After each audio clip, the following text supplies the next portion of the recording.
Hey everyone, welcome back to another Magic Minute. Today I want to dive into one of Magic School's newest features, Student Room Insights. I'm going to show you exactly how these student insights work and where to find them. Let's dive in. Okay, so the first thing I'm going to do is go launch to students. Here I have several rooms that I've set up and used in the past. I'm going to go ahead and use this one called First Period ELA. Once in the room, you can see these are all the interactions that students have had with the different AI tools that I've given them access to in this student room. So the first addition I want to draw your attention to is this real-time participation column here. So as you can see, most of the students in this class have been inactive for more than 10 minutes, whereas Caleb has been active within the last 3 minutes. This is really helpful for a teacher that just wants to quickly walk by their computer and check and see which students are using the tools they're supposed to be. Now, when I click on a student's name, it'll open an entire output history for that student. So I'm going to click on Fernando. Now, if you looked at this before, you might notice something new. We now have this button here to generate a summary of Fernando's entire interaction with the AI. So I'm going to go ahead and click Generate Summary.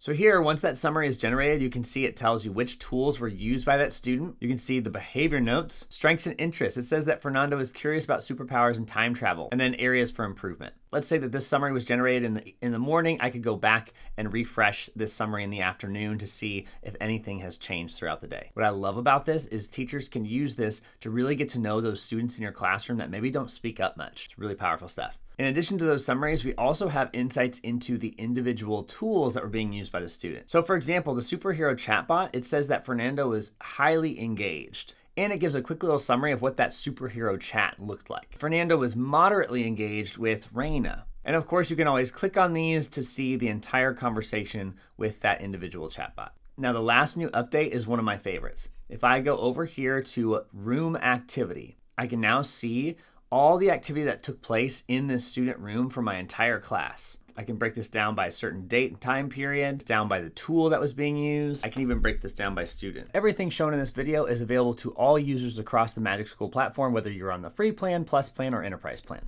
Thanks for watching.